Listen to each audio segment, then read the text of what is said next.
Between 1935 and 1945, in the frozen forests of Manchuria, the Japanese Imperial Army ran a research facility. On paper, it was called the Epidemic Prevention and Water Purification Department, but the prisoners who entered its gates called it something else: the Factory of Death. This is the story of Unit 731, a story so horrific that for decades, governments buried the truth. A story of science twisted into nightmare. A story where the monsters wore white coats and called their victims logs. Unit 731 was the brainchild of a man named Shiro Ishii, a brilliant microbiologist, a doctor, a man who believed that ethics were obstacles to scientific progress. In 1932, Japan invaded Manchuria. Ishii convinced the Japanese military that biological weapons could win wars, that human experimentation could make Japan invincible. They gave him everything he asked for: money, resources, prisoners, and absolute secrecy. The facility was massive. 6 square kilometers. Over 150 buildings. It had its own airfield, railway station, and crematorium. From the outside, it looked like a lumber mill. Logs in, ashes out. But the logs weren't wood. Ishii and his team called their human test subjects Maruta. Logs. It was easier that way.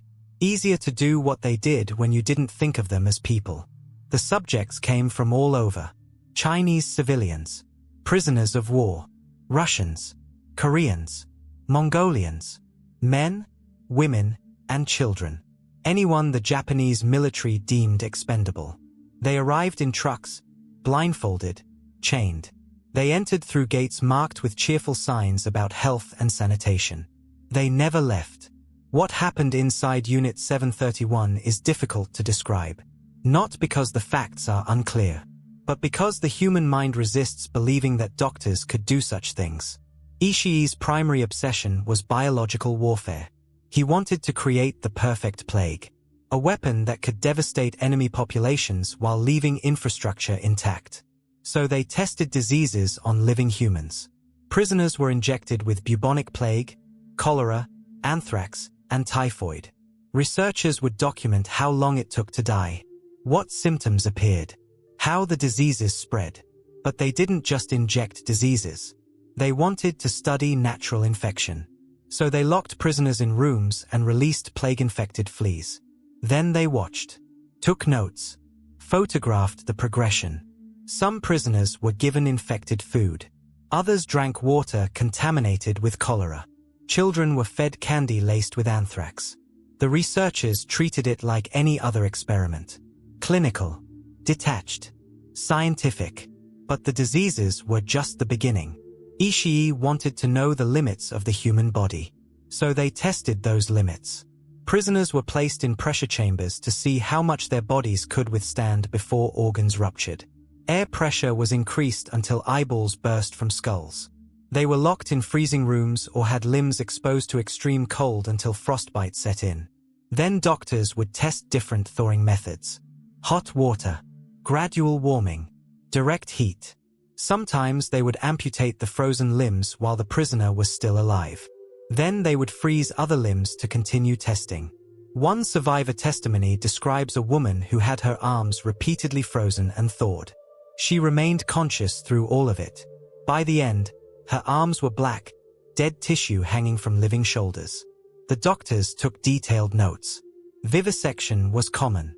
That's a medical term for dissecting a living body. Prisoners would be infected with diseases and then cut open without anesthesia.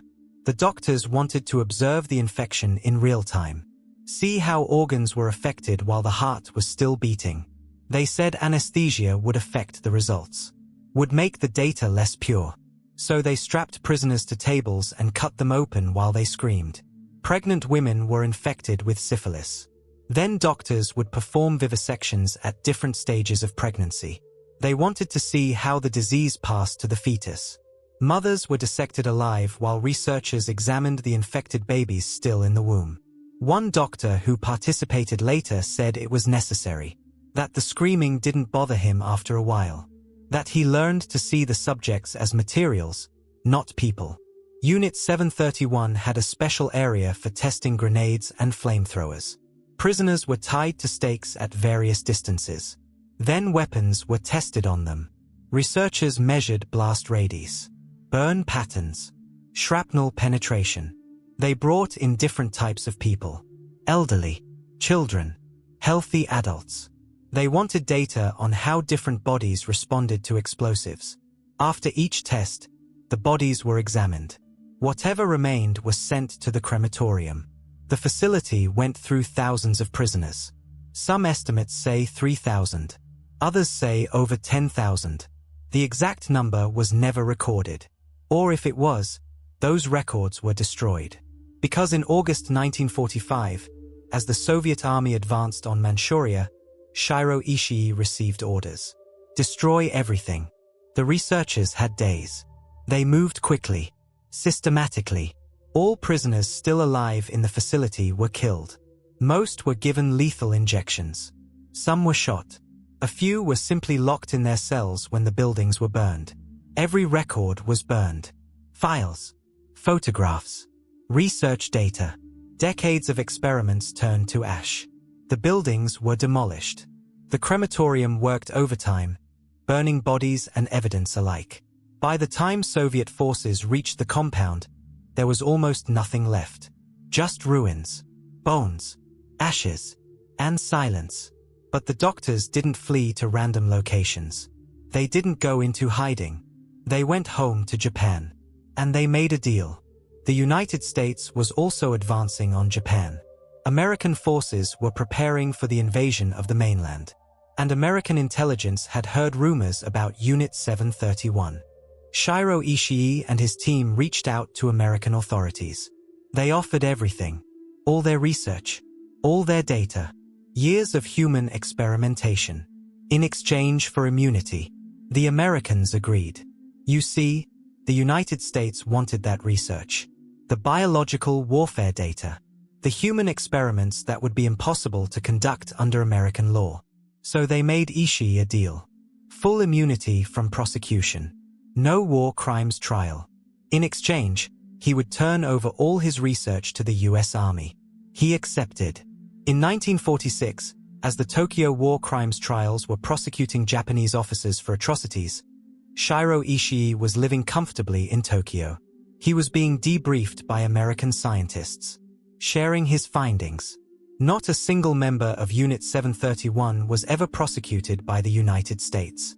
The Soviet Union tried some lower-ranking members in 1949.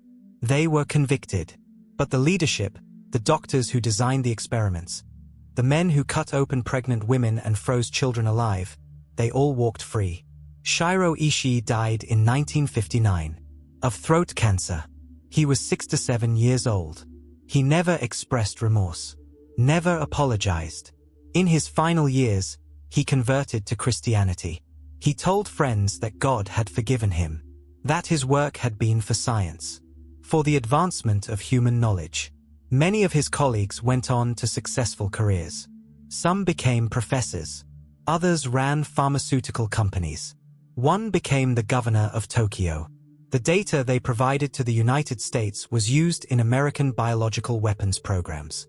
Research that would have been illegal to obtain was simply handed over, absorbed into military science. For decades, the Japanese government denied that Unit 731 ever existed.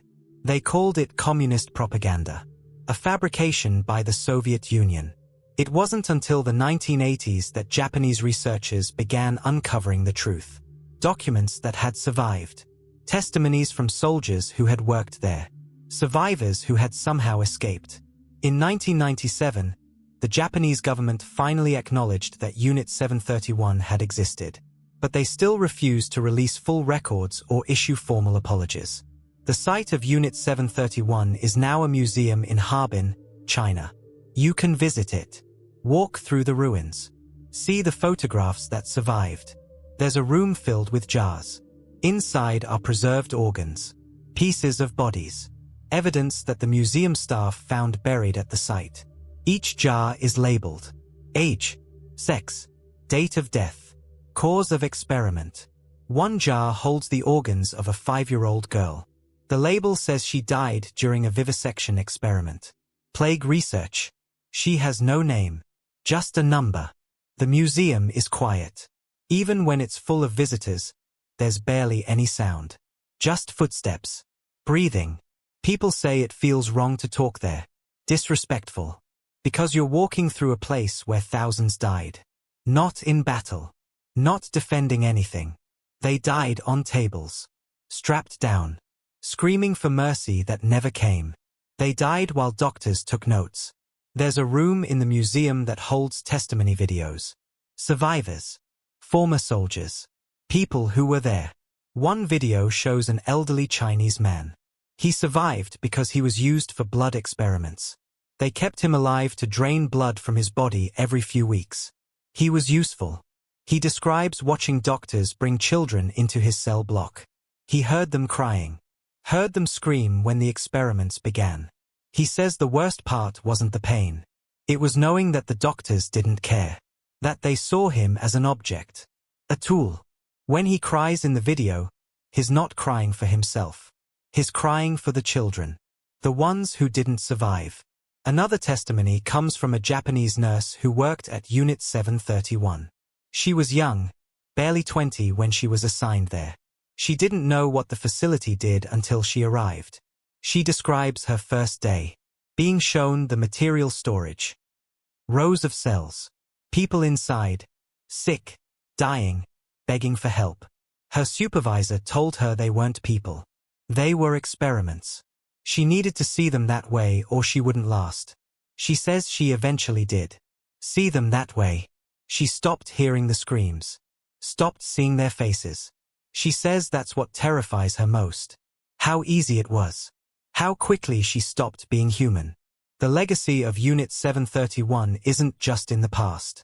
The ethical violations it represents still haunt modern science. How do we use data obtained through torture? Through murder? Do we throw it away because of how it was gathered? Or do we use it, knowing that people suffered to create it? American frostbite treatment protocols used data from Unit 731's freezing experiments. For decades, that information saved lives. Soldiers in Korea. Climbers on Everest. Does that justify how the data was obtained? Can good outcomes erase evil actions? There's no easy answer. But the question itself is Unit 731's final horror. It forces us to confront an uncomfortable truth. That sometimes the worst atrocities provide useful information. That monsters can advance science. And that governments will forgive anything if the price is right. Shiro Ishii never faced justice. He died in his sleep, surrounded by family. The thousands who died in his facility don't even have graves. Most were burned, turned to ash and dumped in rivers. They have no memorials. Many have no names. They were logs, materials, experiments. And the world let it happen. And then the world let the perpetrators go free. Because the research was valuable. That might be the most horrifying thing of all.